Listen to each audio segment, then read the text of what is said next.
This beat just sound like beef, you know what I mean? But I ain't got no enemies. I feel like any nigga won't smoke with me, know what the fuck it is. GSH Season 2, Episode 7. Met the cool little freak, let's say about a year ago. She won't be my main. I wasn't trying to hit though. Going with the flow, trying to get out them panties, but be gone when the sun come out tomorrow like Annie. We was chilling in the club, conversating, vodka sipping, had her gone, all the swag. Wish I just started, catch a feeling. Look tonight, look appealing, but the future looking murky. Hurt me, work me, then I'm gone. Is that dirty? Hoes on our dick, haters worry about what we do. I've been going hard as fuck, the flow just be the sequel. Niggas spin crack, nigga, everything be legal. This is Season 2, Episode 75 of the livest show that we also give you as a podcast because we so much more. Give me some headlines where we gonna get towed up to the floor because it Modelo thing. Yeah, you talk about. Brought to you by Good Times and Monday Night Football. Hey. Big ups. Big ups. Y'all just saw me finish that bitch. That's how we living. You feel what I'm saying? Cause we gonna take it right from Mexico over to Belgium. Stella! Hey, Stella! Stella! Pete! What to do, man? I'm live. And we about to get it going. From the motherfucking head to the feet. Hey. Cuz taking whole guys to the head. So I know we in a good place. Fuck you talking about? Do it. And this is the fliggity. Ooh, right behind the mic. Fliggity. Ooh, that bitch on fire. Fliggity.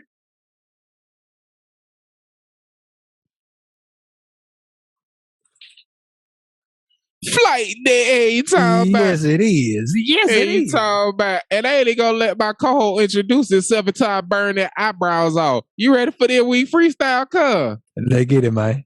I'm gonna introduce y'all to my duck in the freestyle, so I ain't gonna let them tell you about this. I'm gonna tell you about OG, man. We ain't gonna put this thing in iTunes for you. We just gonna play it raw, straight out the meter, cuz.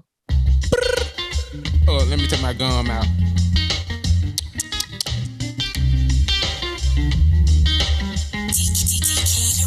Hey, there's some bars in the blicky hoe. Hey, get naked for a 20 hoe. Hey, go up in the city, bro. Hey, turn up, get litty hoe. Hey, goddamn, you know you fine, no.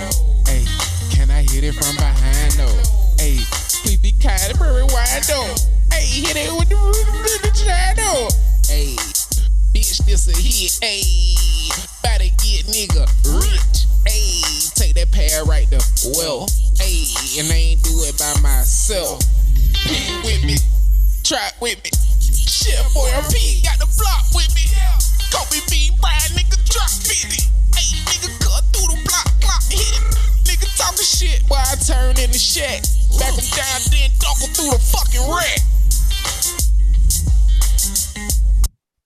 Hey, man, we gonna bring that right back, man. Yeah. This to that John Mayer sample from last week, man. Produced by your boy C.O.D. the C.O.D. music. Hey, there's some bars in the blicky hoe. Hey, get naked for a 20 hoe. Hey, go up in the city, bro. Hey, turn up, get litty hoe. Hey, goddamn, you know you fine, no. Hey, can I hit it from behind, no? Hey, please be kind and rewind, no. Hey, hit it with the channel. Hey, bitch, this a hit. Hey, better get nigga rich. Hey, take that pad right there. Well, hey, and I ain't do it by myself. P with me, try with me. Shit, boy, I'm P, got the block with me. Kobe B, Brian, nigga, drop 50. Hey, nigga, cut through the block, hit. Nigga talking shit while I turn in the shack. Back him down, then dunk him through the fucking rack. Hey, you time out, nigga. Easy boys, C.O.D. the C.O.D. music. Hey, you talking about? I'm gonna start having to put that phone ring in there, bitch. Let these niggas know who I am. Cause one thing these niggas finna have to do is call me. Hey, you talking about? You see, I'm in the city. I'm in shit. I behind my cargo bulls right now. Drone footy got me all over the city. Now y'all understand the plot and why I'm all up on that drop. Y'all see I got the dynamic mic tooting now. You feel what I'm saying? It usually had been doing difficult shit, but I got it doing what it's supposed to do now. You feel me? PY high lean back. A lean back. What it do, baby? Talk to the people and introduce yourself on this lovely C.O.D. MD Operation Monday. Go forward. It's your boy, P. Henry Trotter the Fourth, a.k.a. Home Run Trot, a.k.a. Casino P, a.k.a. at Frederick _Douglas on your IG, a.k.a. Quinn with the pen and with the lens, a.k.a. Chef Boy RP, a.k.a. Mock Tube, a.k.a. Foul Hope Fred, a.k.a. Sneeze, because I bless these hoes. It's your boy, man. Oh, I'm sorry. A.k.a. your grandma's house guest favorito, abuela, because that boy got manners. What it do, man? Man, I done dropped my goddamn book about 5 times at DB. You hear what I'm saying, dude? Hey, but I'm feeling good, man. I don't get ashy in the wintertime like the other niggas because I switched from lotion to baby oil. That's an old melanated trick, I guess, but it's the reason baby oil went from $1 to $7. A few people figured out Johnson & Johnson whack ass, and I drank that. Just a tip: if it's cheap, it probably one of them things that may or may not give you cancer. If it's expensive, probably worth it. Pay to get it done right, or pay to have it done twice. You feel me? But either way, you're gonna pay. Either way, the motion in their week's flight there is lack of hesitation. As y'all see, I made that beat last week on a whim off of a post that my dog had made, and then we bow. Fuck jacking for beats, jacking for me. Go ahead and drop a freestyle on something that may be a song a year, 2, 3 from now when we clear the sample. But we gonna give y'all that hero right here on Give Me Some headlines. Fuck you talking about, no Cardi. Fuck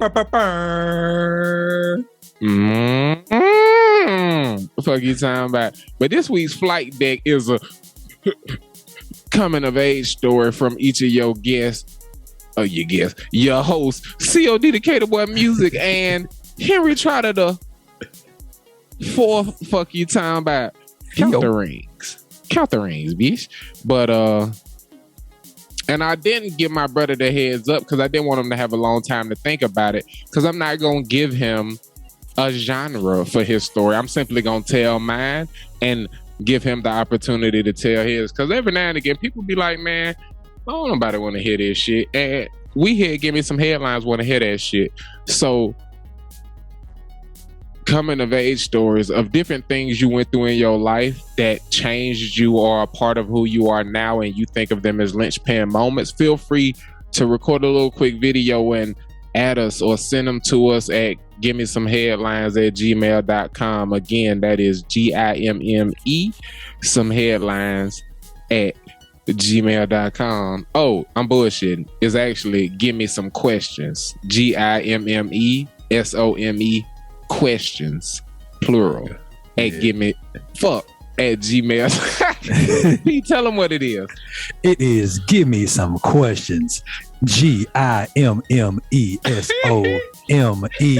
questions QUESTIONS at gmail.com.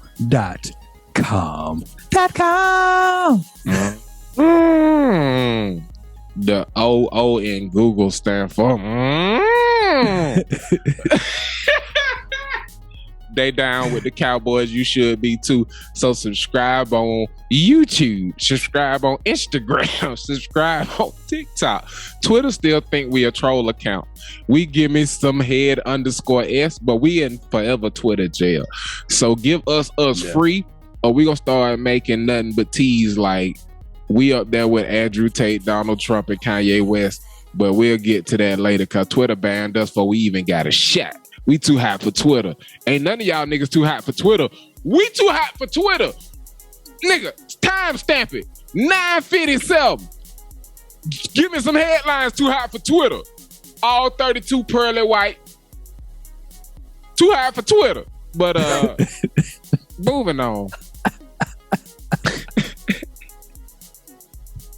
I should have cussed in there so we got a good bleep.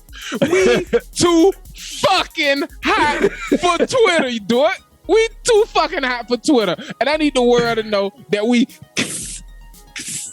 too fucking hot for Twitter. Yeah, said bam, back to back. One for the kids, one for the shit. But coming of age stories. And feel free to make that face and do it so we know that's what you sending there. Where we sending that again, P? Give me some questions at gmail.com. That is GIMMESOMEQUESTIONS at gmail.com. And again, that is my brother P. Henry Trotter the Fourth, aka Chef Boyardee, as he's in the Spy versus Spy white chef's coat as I don the black with the red tie, looking like that bald-headed nigga from Assassin. Pew, pew, pew. But I got the locks and gonna keep them shits. But that's neither here nor there while I kick this. And because I mentioned Hitman, I'm gonna change what my story was just that quick. Y'all get that impromptu fire from the boys that give me some headlines. My coming of age story gonna be about some silly shit that really make me love my big brothers and some of the coolest, silliest memories I had as a kid. But it was like coming of age in a sense of, oh, y'all ain't gonna respect me, you feel me? And it's some petty dumb shit. But man, at the Boys and Girls Club, the teenagers had this cool ass shit that was right off of the basketball court that was called the cage. And you literally couldn't fucking go in there until your age had teens in it. And they had like dope ass TVs and shit. And at the time, they was big ass tube TVs. Yeah. Nigga, I'm that old. Fuck y'all. Y'all see the grays. Y'all see the whites though. Anyway, the cage was dope as fuck, right? But everybody didn't have certain shit. And they been there watching movies and this and that. But because my mama didn't buy our video games, we did whatever the fuck we wanted to with them because our big brother gave them to us. And in the summer, we started to bring our Nintendo 64, and other niggas would bring one joystick because they couldn't get their system out of their house. Their mom would notice, but they could get a joystick. So niggas would bring the 60, we would bring the 64, bring the wrestling games and shit. Other nigga would bring games, and then we'd be in there playing, and I would get to get in because it's our Nintendo 64. And they tried to say, nah, he can't come in here. And they got like Jawn, that yeah, Fat Pat, Pat Jawn, the director that tried to kick me out, and they were like, it's his video game. And like my brothers wouldn't let them play the shit without me, right? So it was like, it was just a part of a consistent theme of my big brothers always making sure I was welcome in their spaces. And that's the coming of age part of it, because I'm 3 years younger than my closest big brother. So if I'm always running with that nigga, when I'm 4, I'm reading books. You see what I'm saying? When I'm 7, I'm learning how to ride bikes, and I'm learning how to fight and shit. And I'm fighting niggas his age that's my size because I'm a big ass kid. When he 13 and starting to get into girls, I ain't had a wet dream, but now I'm trying to figure out how to talk to women. You see what I'm saying? Yeah. So the coming of age element of it is I just always wanted to be where my big brothers was, and I idolized them niggas. But on them sticks, I'm the shit. You understand me? So niggas would be arguing to be on my team. I'm the littlest nigga in that bitch, and we be playing anything, and I be in there smacking niggas up. We be playing doubles in Mario Tennis, and I be playing with Boo, hitting niggas with them curved shots. Whoo! Anybody who played, y'all know the bitch come off blue, dog. Y'all shots coming off red, my shit's coming off blue. But we be playing that wrestling shit, bro. I just be hanging out in the corner. Nigga be like, hey man, go get that nigga. I'm like, okay. He run over there, hit him with a blah. I'm like, how that nigga get it special that fast? Be like, cause I'm special. You feel me? But like, it was just it was a crazy summer. And we did it probably 2 summers in a row. But like I hated the summer program because I would much rather run the streets. You feel me? Yeah. And I wasn't even on no street shit, but I'd rather just be out, go hoop, knock on that lady door, ask her if I can cut her grass. I get that little $10, go get me some chips and some candy, go spend 50 cents, go to the pool. I would rather just have my day be whatever the fuck is gonna be when I leave the house instead of go to the Boys and Girl Club every day for 9 hours. Like, God, eat a goddamn a ham sandwich with cheese in it. Like, I could hustle up $15 and get me a I'd have McDonald's money. You feel me? Right. And with all the walking I do, ain't no tell I'll be at McDonald's by then. I'll be on Claremont by the time the day, midday. I'll be on Claremont if I'm just shits and giggles with my dog Schindler. You feel me? I'd have been all the way on the moon damn near. But that shit 3.5 miles. But you know, it felt like the moon as a kid. But that's my little coming of age tale, man. I ran a little bit over the 5 minutes I was shooting for. But it's just, man, I always wanted to be where my big brothers was. And at this stage of life, thinking about some of the places it took me and lamenting the road that I walked, it feel fun to mention Hitman because of the shirt tie color combo and immediately spark a memory of that same theme that took me to a little silly place, and all we did was escape for a little while and kick people ass. You feel what I'm saying? Yeah. And we kicked so much ass that other people wanted me on their team because of how good of a teammate I was to the guys, man, to my brethren. But yeah, man, I talked to you on that note, man. Coming of age for me is following my brothers wherever the fuck it was gonna lead me in life and kicking ass every step of the way. Gang, gang. My coming of age story is gonna be a little bit different, man. It's gonna be about dealing with you ain't gonna make the face? Your coming of age story, you ain't gonna do that, man? Yeah. My coming of age story is gonna be about getting embarrassed, being embarrassed in front of a young lady that you fancy at a very young age. So like most young cats growing up in wherever the hell you grew up, you probably had to get around some way. And most people get around by foot, or if you blessed enough, for Christmas or your birthday or something like that, you got some wheels before you was able to drive, and that was a bike. And so when you get a bike, man, and that's your primary mode of transportation in the city, you like to show out a little bit, you know what I'm saying? And so got our bikes at young ages, and then you want to do things that are dangerous, not just get to where you're going, but now you got to show, I ain't got no fear in my heart. Yeah, I ain't like you other niggas. I'm riding the fuck out this shit. Yeah, you know what I'm saying? So, you take some plywood, man, you take some bricks, you start stacking some things bricks up. Yeah. So we used to put bricks under the plywood, stack up the bricks under the plywood. Yeah. To get that guy at a nice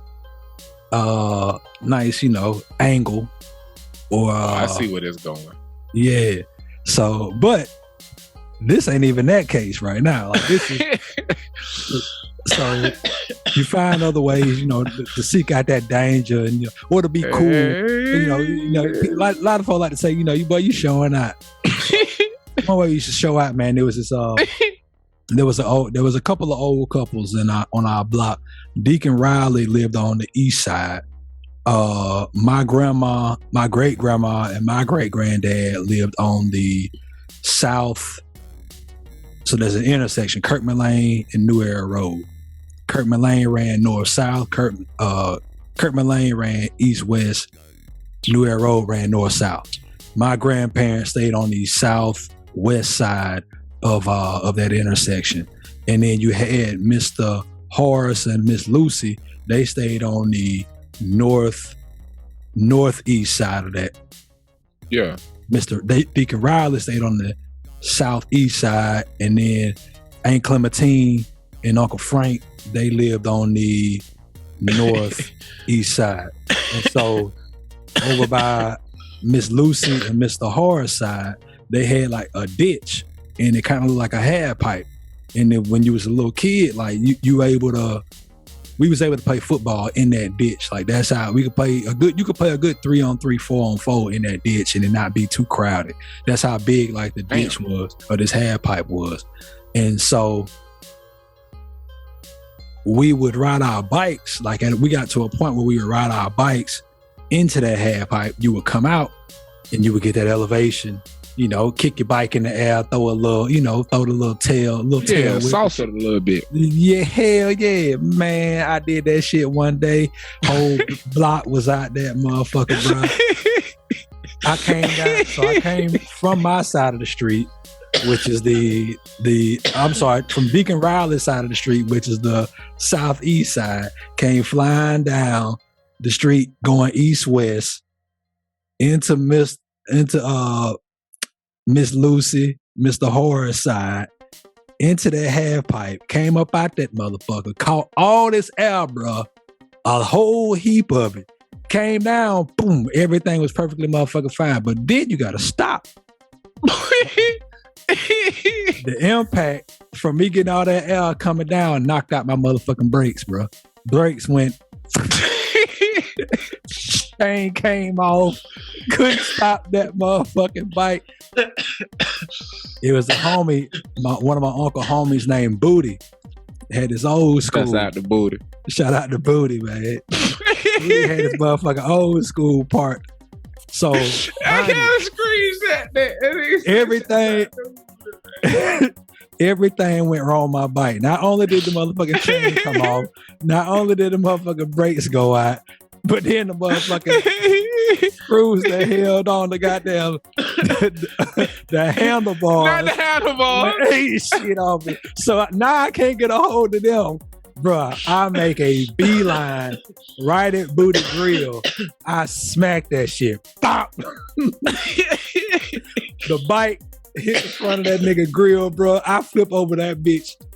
Totally flip over that. You know how on Sandlot, when my mans went to jump over the fence, he did the little flip over the fence? That's exactly how I landed. Bro, I'm my legs is on Booty hood. My head is on that nigga windshield wipers. I'm laid out on that bitch just like that. Whole block. This girl I had a crush on, her name was Kia Williams. Shout out to Kia. Man, I was fucked up. I'm laying on this damn car. I tried to roll over, bro, like I wasn't hurt. Oh my God, bro. Everything on my body hurt. So I just grabbed I did the only thing I knew I could do. Get out of there fast. I grabbed my bike, bro. Couldn't ride it. It don't work no more. Bro, I'm just pushing that bitch back down that hill I just came. Everybody laughing now. And I just run back to the crib, bro. So that's, man, and I survived that. It was a very Jordan Poole-ish. Look at that nigga running. Run away like a little bitch. I had no if I'm on the block, boy, you lucky I ain't from Fat Hole. But I'd have been on your top, nigga. Ain't talking about. Man, they was on my head, man. What was the nickname? You got a nickname from that? What they used to call you? Thank God I didn't, man. It was just mad embarrassing. And everybody just told the story who was there, who seen it. It was a good 8-9 people from school who seen it. Don't let you say something dumb in school. I'm like, look at that crash test, dumb ass nigga. Boy, I'd have been on your ass. I'm coming up with all kind of shit now. My bad. That ain't the point of these coming of age. What's the moral of that story? My bad. Do it. Hey, talk man. To the people. Sometimes you can't avoid disaster. Sometimes you cannot avoid a disaster. Sometimes you just got to go through it. And on that note, Pete. Yes, sir. Can I do you a favor? Bring the band out. Give it some headlines. Is that what you're going to do for your boy? Yes, sir. You ready for these headlines? We're going to do this thing a little bit different, man. These headlines from henceforth will be crafted by the GSH motherfucking Mafia, cause we better at this shit to y'all. New media, shouts out to never mind. But Cowboys and the rush to bring Dak back. You like that? I do like that. I had quotes. You was looking down. I said, and the rush to bring Dak back. This next headline is from the Huffington Post, but I remixed it because this ain't what they want their headline. Lizzo eats up Kanye. All right. And I'm gonna choose a headline I hope you don't choose. And that's why it's called the Brady Bunch. Ouch! You feel what I'm talking about? And another one I hope you don't choose. Ye versus Zuckerberg, Billionaire Edition. Yeah, let's talk about them Cowboys, man. The other Cowboys. The Tallahassee Cowboys. The other one. Cowboys and the rush to bring Dak back. Man, it ain't even no article I chose for this. It is just a conversation, open forum around the Dallas Cowboys and 5-0 as a starter, Cooper Rush, and whether or not they should bring Dakota Rain Prescott back in now, or if they should wait till Cooper Rush has a misstep, man. I just toss it to you for your thoughts on that, because I have some thoughts on it. And I alluded to them a little bit last week, but I'd like to expound on them. So I'm happy you chose this. Although Lizzo eating Kanye up is pretty funny, and I could run through that pretty quickly if you'd like. I don't. Okay. I don't want to go through that one. I don't want to get Cuz no more airspace than he is already taken up.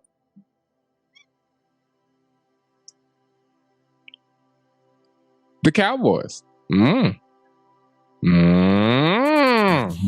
My bad. I meant. There we go.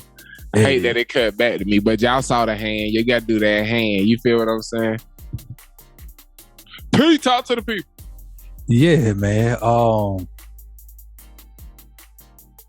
I've been going back and forth about this, and I've been giving it a lot of thought, because I honestly going black and forth. I've been going black and forth. I honestly expected. The further you go back in history, it get blacker and blacker. Remember that. But go ahead, P. Yeah, I fully expected your Cowboys to come out victorious against the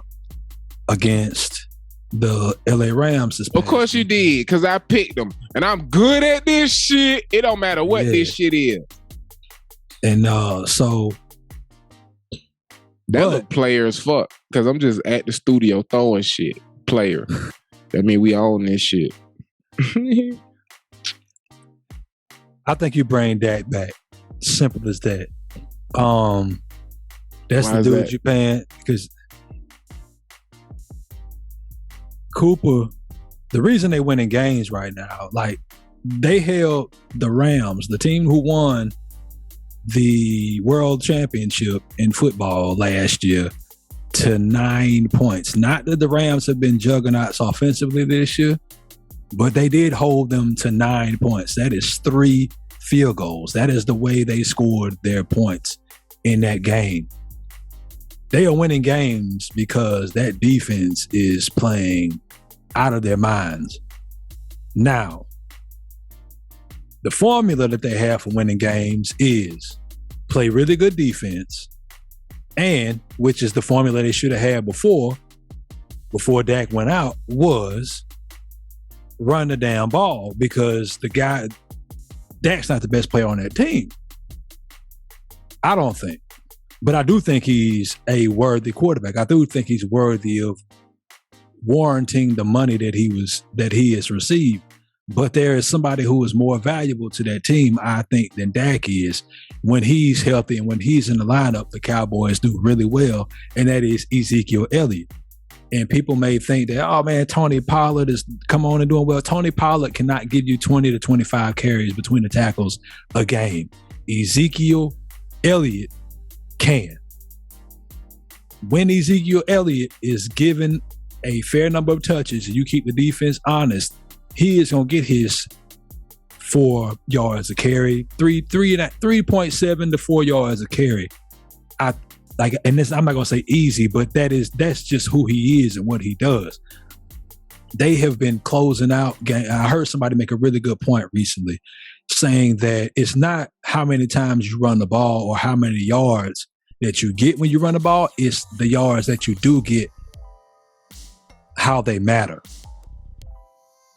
Ezekiel Elliott, I think if you, and this is a nigga stat, so don't quote me on this, but I'm sure if you go back and you look at this, he is at least top 3 to 5 in the league in runs for first downs and keeping the chains moving. And that's what I saw a lot of in this past week when I got to watch them in a primetime game, a late afternoon game, which we got because of what do you call it, regional coverage.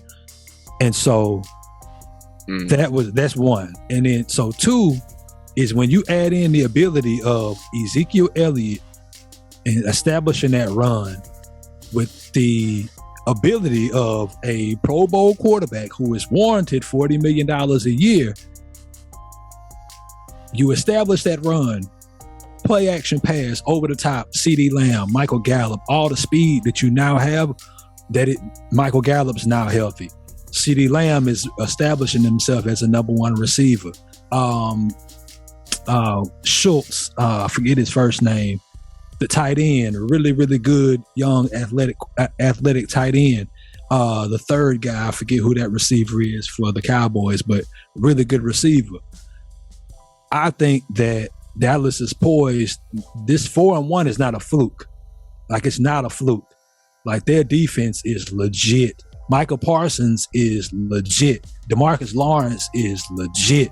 Tavon Diggs is legit. Like, these boys are playing incredible football. Now, you give them back somebody who I believe is so in tune with his team and watches the film, studies, and can make those throws, bro, and can move and can, like, he Cooper Rush is doing what he is paid to do, which is if our starting quarterback, if our franchise quarterback misses time, you need to be able to fill in. That is your job. Like, you are the backup quarterback. We 10 minutes deep. Can I chime in? Absolutely. Go ahead. Yeah. Because I can go another 10 minutes talking about that shit. Bro, I kiss it. Keep it simple, stupid. Dak has the job because Tony Romo, a nigga who was throwing for 4,000 yards a season, got hurt.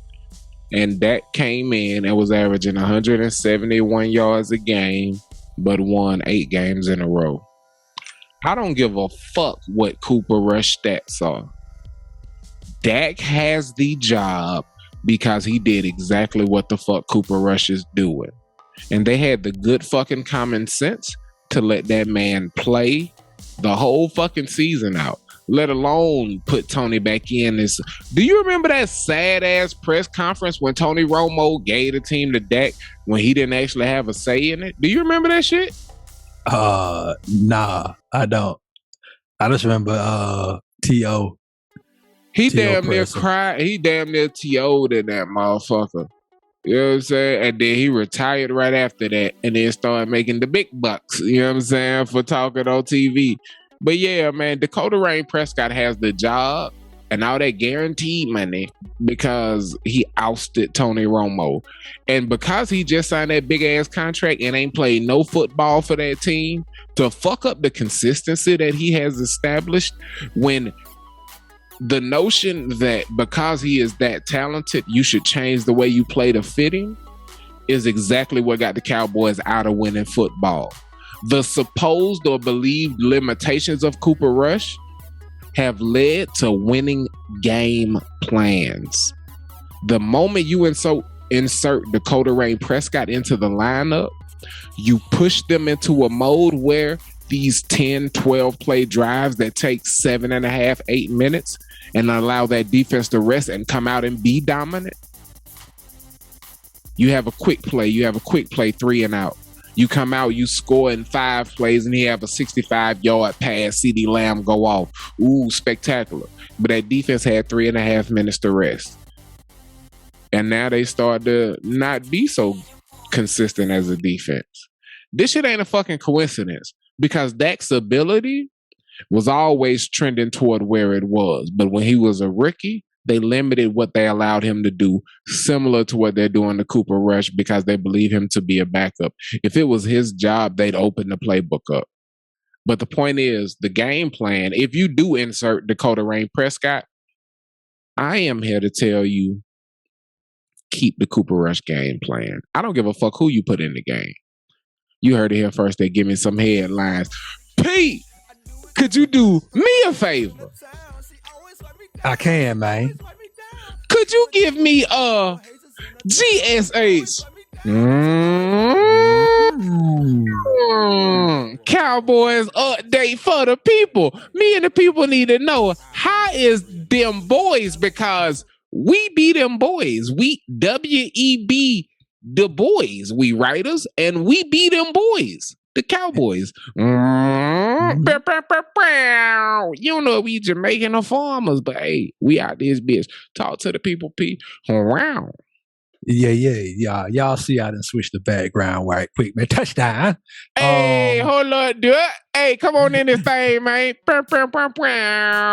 You know what time it is? For the second week in a row. We back in this thing. Yes, sir.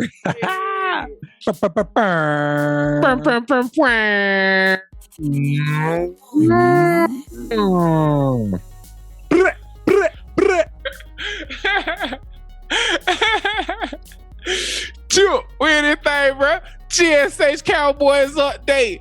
Fantasy football league, whatever the fuck. What was all the F's? The fantasy football flying fuckery. Academy of Fantasticness. But go ahead, nigga. Tell these nigga about the Cowboy. What's our record, cuz? Man, we currently 3-1, but we definitely headed towards 3-2. Ran against the number one team in the league this week. That nigga wasn't playing no games. We was playing a whole lot of them motherfuckers. Russell Wilson killing us at quarterback. My God, he terrible right now.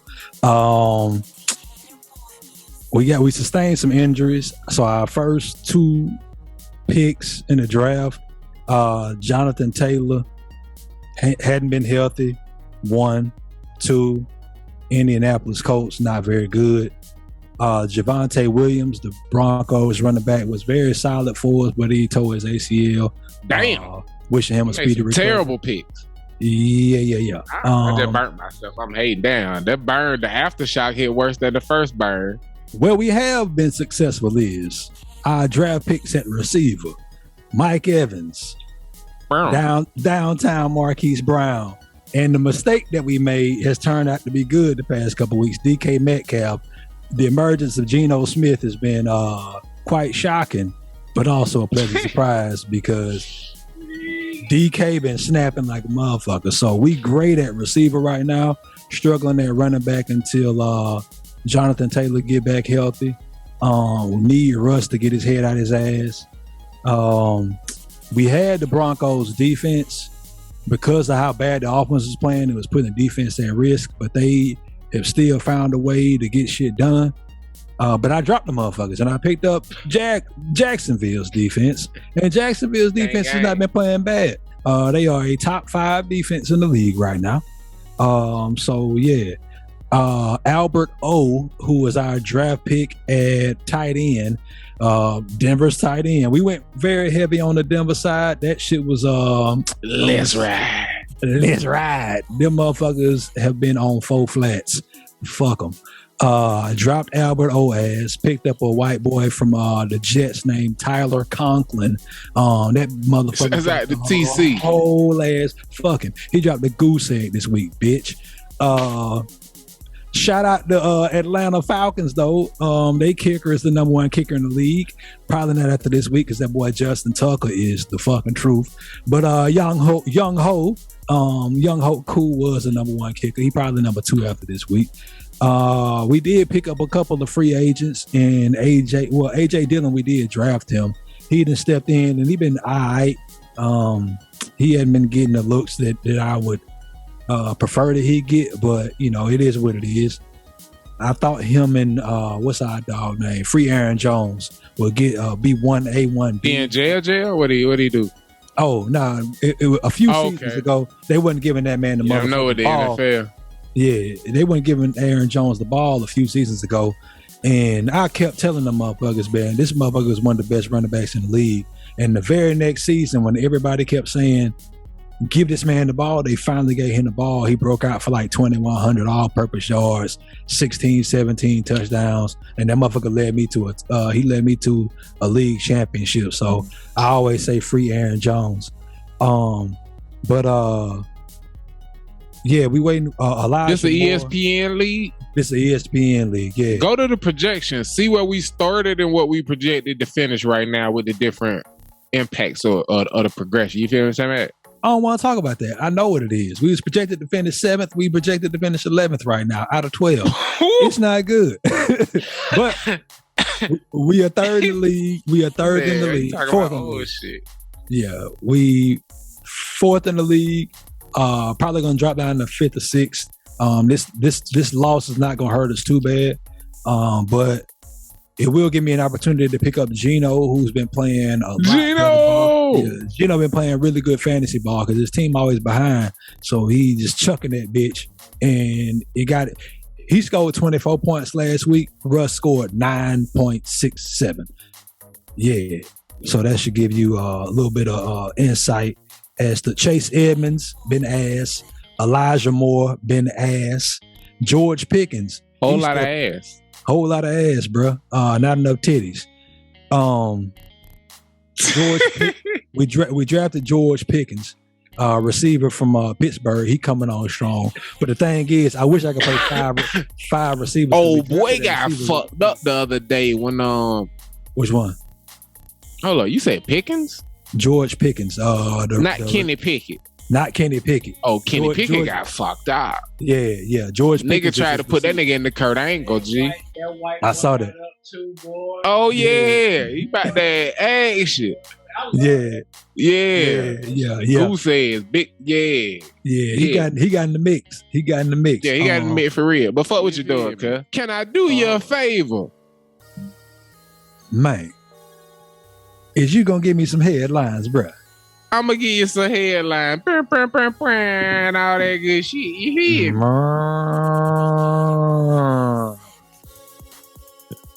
Rod got the best seat in the house, man. Rod on the pod. Rod joined the pod. He just chilling. You hear me? What do Andrew Tate, Donald Trump, and Kanye West have in common? They just banned Ye from Twitter and Instagram. Anyway, ching chang, walla balla bing bang, then two will bump their head. And the last headline is, JS, have you lost your damn mind? Cause I help you find it. Let's do that last one. Okay, bet. All right, man. I told you, we gonna make our own headlines here and give me some headlines. Cause these niggas don't be committing no swag to these bitches. This actual story comes to you guys from Sports Illustrated. Sanders flabbergasted after being pushed away by opposing coach during handshake, written by Wilton Jackson on October 8th, 2022. Immediately after Deion Sanders and his Jackson State football team defeated in-state rival Mississippi Valley State 2 weeks ago, before its bye week, the Tigers coach was ecstatic about traveling to Montgomery to face Alabama State for its homecoming. I love that they were going to play Alabama State for their homecoming, Sanders said at MVSU win. I love it. Quote me on it. I love it. When the two teams faced at ASU Stadium Saturday in the Class SWAC East opponents, it was nothing but friendly about the contest. Earlier this week, the SWAC's week, they burying the lead. I'm gonna just go to the quotes. Jackson State travels deep with all of the fanfare, with all of the love, Sanders said. You're Alabama State. You're gonna make some money, but what comes along with that money? Sanders laughed. Pretty much rubbing it in, you feel me? They burying the quotes. My exact words were, hey man, you had them ready to play. Good game. Shook hands and tried to embrace, and he pushed it off. That was it. So on that note, okay, here go old dude quote. I don't want to bury dude without giving him his love. Anyway, I think he thought he was going to get a win. Oh no, that's Sanders again. I think he thought he was going to get a win. Sanders said. I don't know why he would have ever thought that. Secondly, he said that I didn't come to greet him in the center of the field. I don't know if you understand, but we got here very late. So that expedited our whole process of preparation. So then we were like, let's go get it. We were in let's go get it mode. But yeah, man, I do remember reading some quotes, so I'm going to paraphrase old dude. But basically what bruh said was, he didn't come to greet me at the middle of the field before the game.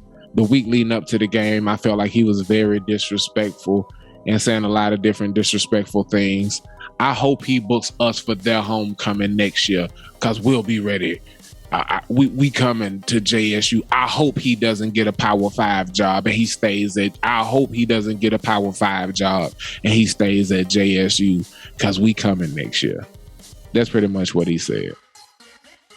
So I toss it to you for your thoughts and also leave leeway for my brother if he want to speak on the situation of this coach who obviously has an issue with this big fish in this little pond. Yeah, I did a little backstory on that one as well because I was like, this is weird, especially for Eddie Robinson's son to behave like that. So I wanted to know like where that came from. And I remember like his quotes. But I'm gonna say this, man. Something we say on this show, if not a lot, quite often is two things can be right. I think they both right, man. I think Buddy right. He felt the way he felt, and he did what he did because he felt like that's what he needed to stand for his men that he got on his side of the field. And Deion, when Deion felt that hand in the middle of his chest, Deion pushed that motherfucker out. Like Deion was like, yeah, you ain't finna stop block me. He got out the block. And Deion threw his ass. And so I definitely believe both men did what they did, not out of pride, but like for their kids. And when they made it about like the kid, like, all right, he not gonna do this because the ASU coach was like, he didn't meet me at he was all about this. When he was doing like a whole bunch of shit for the show or whatever, and he's like, you're not gonna disrespect me and my kids. Once he made it about the kids, I was like, that's fine. Your kids need to see you stand. If your kids need to see you stand up for them, that's perfectly fine. Deion did the same. That motherfucker put his hand out there in my damn chest. He's like, nah, that's not gonna happen. And so he's like, these are the things that happen. This is what transpired. This is how I'm moving forward. And I would like to see Deion stay at that motherfucker and ASU go to JSU for the homecoming next year because I want to see that matchup now. Like I want to see HBCU rivalries. Like I didn't know of any major rivalries in HBCU football. Like we all kind of just get along and we just play football against each other. Now I want to see a little bit of bitterness. So that's why I stand on it. Well, they exist. It's just they don't. Oh shit, my bad. We gonna go to Rod, join in the pod, flip the switch on that joint too. My bad. He said if it's up, then it's up. They exist. They just, like you just said, no one knows because it's not very celebrated. Because it's funny because my girl go to Clark and they homecoming this weekend. Then Spell House the following week. That's right. And that's good because Morris Brown is going to be their first time back since they got their accreditation back. Oh, they back. They back. Give me some headlines. And I forget, my lady from I forget she's from Louisiana. They got Southern and Grambling too, and that's a big ass game. Yeah. But it's just like anything else. If we do that, if we get some other prominent black coaches that are actually good at what they do, like a Deion, who got a personality. So I appreciate, because see, I'm a wrestling fan. Yeah. That nigga got to sell the show. There you go. Because see, my sister-in-law got my brother and my dad at some JSU tickets. for Father's Day because, Deion the coach there. And like I said, I grew up watching Deion. So my pops put me on. We used to go to the Braves game when I was a kid all the time. So I'm getting to see fucking Deion as a little boy. So that's what I'm saying. So we put more money behind, like we always say, we the culture. We take whatever we take and we make it what we want it to be. But it's behind us, like I said, especially like when you think about, hell, you got like 3 well-known, and then think about it, majority of the time when it comes to Southern school, HBCUs, they Southern schools. So let's get some of these rap niggas that, like, just like Deion doing what he was doing with Dolph, for Dolph passed away, RP to Dolph, fuck them whole ass niggas that did that. And now he continuing that shit with Key Glock, showing love to the kids, and then that's giving them self-confidence because you got these dudes who they look at coming at them, showing them love. And with the way Deion doing that whole thing about pushing these cats to not go to these big schools because they trying to get that check now. See, that's the thing about, we were just talking about that last time. The white folks don't like the fact that you got people who are very prominent putting money and time behind these schools that y'all try to say secondary. They only secondary because of what's going on. So now it's going to get interesting because if you can legitimately get some consistent talent going there and they're signing and making good signings and taking away from them big schools, man, that shit finna be nice. Yeah. So I applaud, like you, and I love your perspective because I ain't think about it like that. But that's one thing I feel like is necessary too. You have 2 black men that had 2 separate jobs that needed to be done in that moment, and they both did that. So I like that perspective that you took because I didn't think about it like that. As I seen the clip, but as anything else, we always presented one side of it. I'm not reading the article because I don't care that much. But at the same time, to know that he felt disrespected. And I can't never tell no man how to act when you feel disrespected. He didn't fucking do no bullshit. He shook his hand, but he's like, nigga, I ain't, Because like you said, just if I got to, how am I going to go back to my place and they respect me and I'm dapping up a nigga that said we ass? Right. It makes sense. Right. And it make, like, if I know C.O.D, he grew up with coaches and shit that he respected. Like, most of my coaches was white. I had one coach I had a basketball coach. I had a basketball coach who was always like, he played at South Alabama and like had some opportunity to go to the league and shit, and really believed in me, really got behind me. And I had another coach who was a white guy, played at Northwestern. I was a receiver in high school, and our coach was like, this kid, he know the whole fucking playbook. He get all your stars lined up. Like, them motherfuckers don't know the playbook. He know the playbook, and you don't give him no fucking playing time. He like, bring him over here, let him play defense. So I played 1.5 years of defense, went to college to play cornerback, having only played that shit for 1.5 years. Was a receiver for fucking 14 years before, like, been playing my whole life at receiver. And so it was, you go harder for, like, that coach that I would play defense for, bro. Like, you go hard as fuck for a coach who stand up for your ass. Can I be a hater? Yeah. Why the fuck you ain't catch more of them interceptions then, my nigga? He was notorious for getting hit in both hands and the face mask. Like, the nigga... Me. That was not me. I never got hit. That was never me. That was never I remember it wrong then. Yeah. Because you was on every the whole page. direction of what this motherfucker was saying.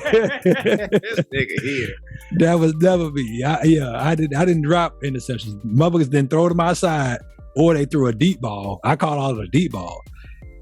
But like, I broke up. I'm sorry. Maybe I remember that wrong. Maybe I ain't gonna say nobody else. That was the other guy. But, yeah. Okay. Well, we gonna do it like and this. He made the Hall of Fame. As many interceptions as that nigga dropped, he caught enough to get into the Hall of Fame. What did he get, 4? He had 7 his sophomore season, and motherfucker was a preseason All-American going into the junior year. He dropped probably 14. Damn, no. If I could quickly speak on the JSU situation, the homie Prime get accused of a lot of things. I'll simply say this. I had a very wise person introduce me to the quote or the colloquialism that confidence is how you carry yourself. Arrogance, cockiness is when you have to tell people about it. Now, the one thing Prime has always done is never been shy about telling people about how great he is. In every step of everything he has done since he stepped foot at JSU, he has done that with pride about HBCUs, not just JSU. Yeah. Very true. While I demand everyone who goes to a HBCU gets a bigger spotlight, receives more funding or alumni engagement because Dion gonna be at the homecoming, any of that shit, I demand you appreciate his presence. I respect anybody who ain't gonna bow or kowtow to his, like, nigga, like, if a football coach did what Dion did, I would respect any coach who did what that football coach did if he was my coach. You feel what I'm saying? I play for that coach. The next week, niggas is getting injured I'm coming off breaking heads off the O-line for that coach. You feel what I'm saying? Yeah.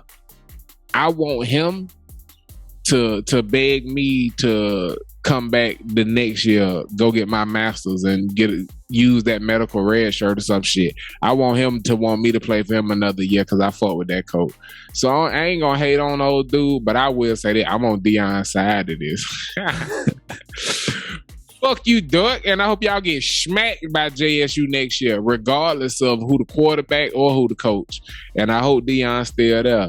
Yeah, my cousin go to GSU, so we are G.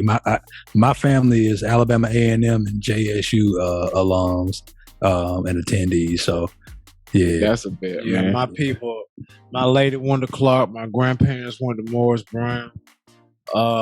Cousin graduated from Clark. I was gonna go there, but at the time I didn't understand about shit. And like I said, you kind of understand. Oh yeah, the assimilation part. Yeah. Your ass think that, you know, and then the only thing about HBCUs is the way they conduct business. Other than that, when I went on my visit to Clark, bro, the ratio of women to men was 22-1. We are in Atlanta, and I'll just simply say that the college reflects the city. The actual ratio of heterosexual men to women was about 32-1. On my visit, they had 12 women show me around, like literally 12 women, all wearing the same outfit, show me around all day long at homecoming. When I tell you it's one of the best experiences I've ever had in my life, like they didn't leave me all day. When I went to the bathroom, they was outside the bathroom waiting on me. When I wanted something to eat, 2 of them went to go get me something to eat. The other 10 showed me some other cool shit. And the other 2 came back with something to eat. Like, it was ridiculous. I don't understand how Clark ain't won a national championship with the way they do recruits. How do you go to Clark? And I as a nigga who didn't go to Clark. Right, as a nigga who didn't go there. It's a nigga who giving all these benefits of going to Clark, Atlanta, which I didn't. Oh my God! But the women, all of them, every one of y'all, Bezos, to every one of y'all women. If y'all remember me, I apologize that I don't remember your names individually. I'm not gonna call you the B words though, but every single one of y'all, thank you so much for that experience. Like, I'll never forget that shit. And for other niggas going on college visits, but I don't give a fuck where that college at. As long as you ain't worried about being forced to sign or being pressured, make sure you're able to bring a family member. Yeah. Don't allow yourself to be solo and be pressured to sign. Yeah. Be able to bring a family member or a partner, depending on whether or not you have to fly the NCAA rules, manipulate the situation, run up a little quick $300 and buy your nigga a flight, because they can have somewhere for him to stay, but they can't buy him a flight. That's the loophole. Anyway, go on as many trips as you can, bro. Because the one trip I didn't go on was Lehigh, and the trip was literally they. My favorite team at the time were the Philadelphia Eagles, and they motherfucking training camp was at Lehigh motherfucking College, and they were there at the time I was supposed to go on my visit, and I ain't go because they wouldn't buy my mama a plane ticket, and I knew they wanted me to sign because he tried to make me sign when he came down to Georgia to see me.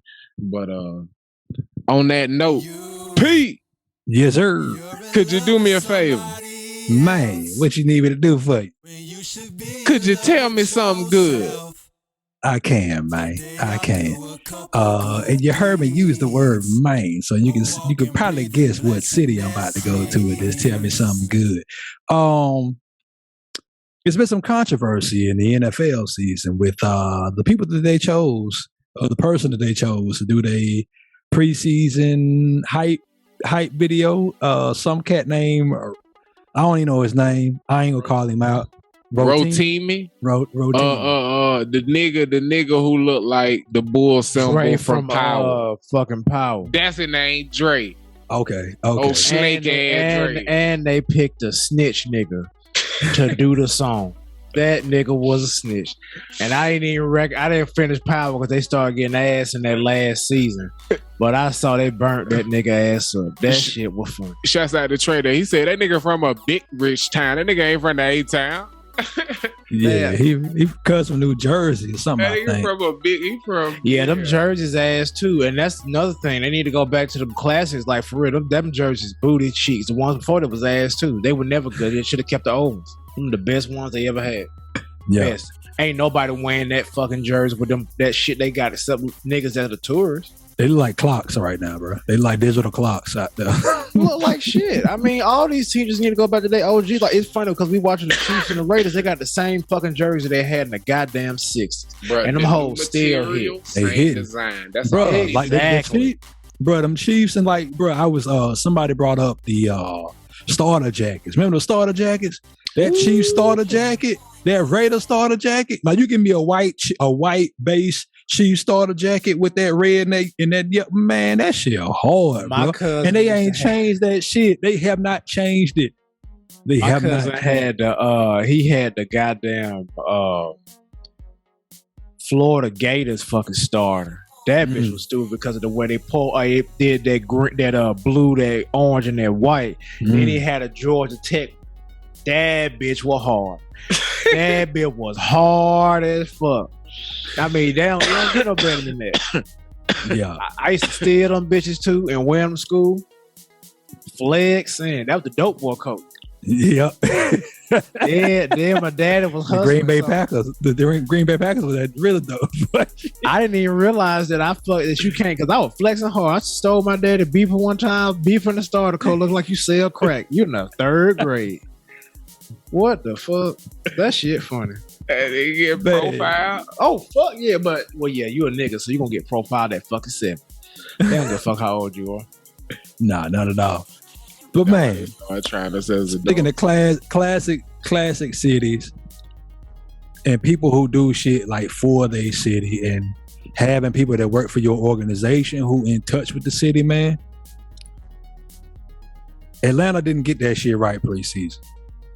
Like, all the talent in Atlanta, that shit should have been Future. That shit could have been Titty Two. Jeezy. That shit it should have been Titty Two Necklace. It could have been a heap of people. It could have been JD.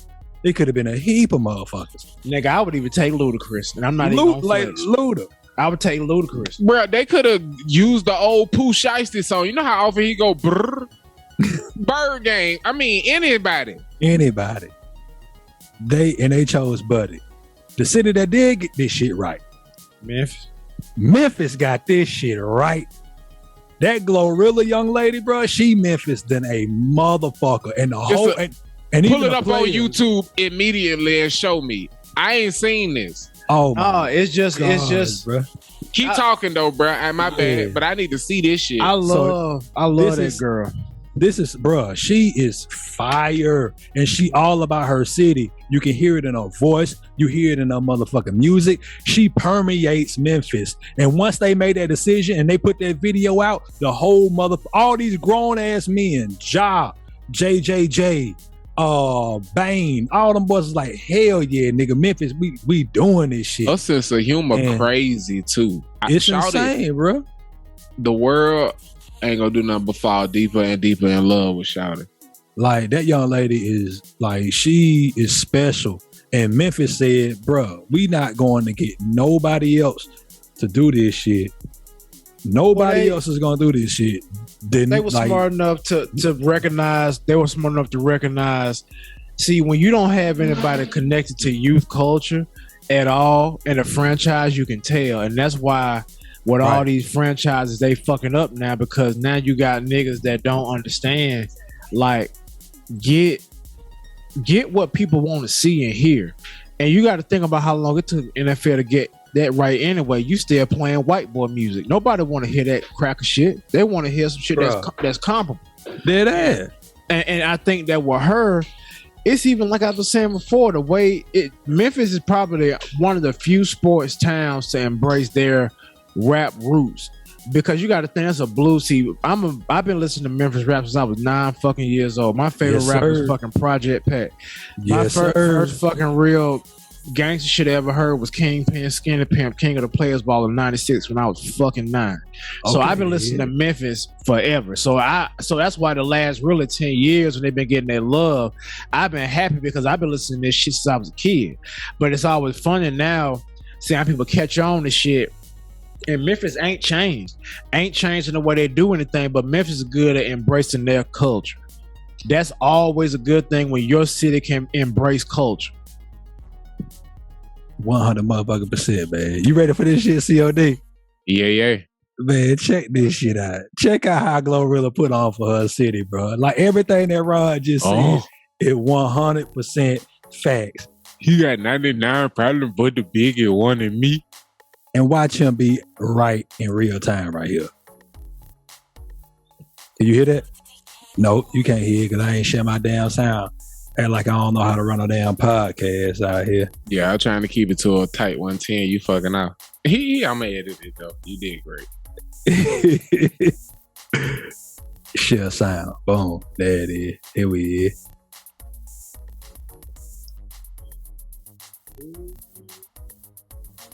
Good job, Kills. That changed my life, done how much Christ, chopped up to the system, my little brother fell a fiction. Remember her? Yeah, that's me. Well, not really, but you know the vibe. This is me.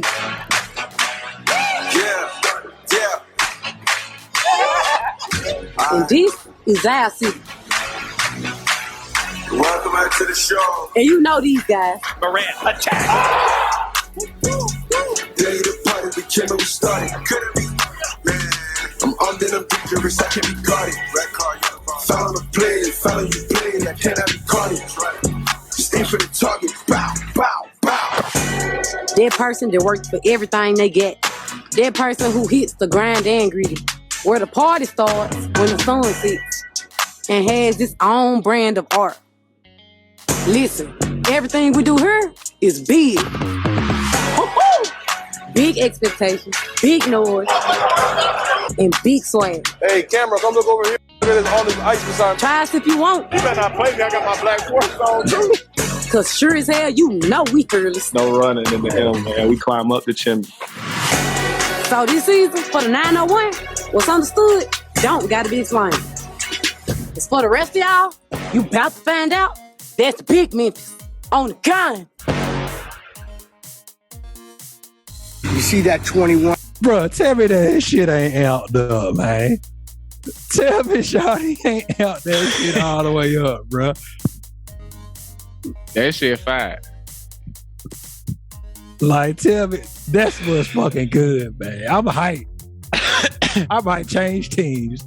Shouts out to P, man. And even if he repping your city and showing love, you feel me? Shouts out to Glorilla. Yo got it. What the other nigga who was sitting in the game? He said, how they share music. Oh. Moneybag, yo.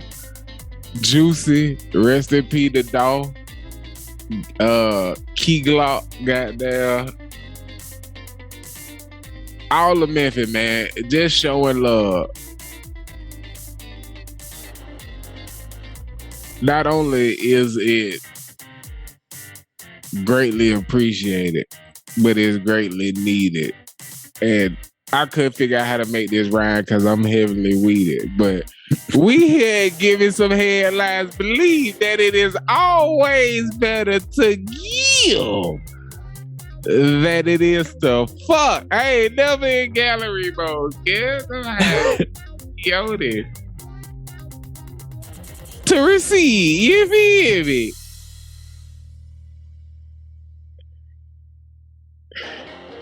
Yeah!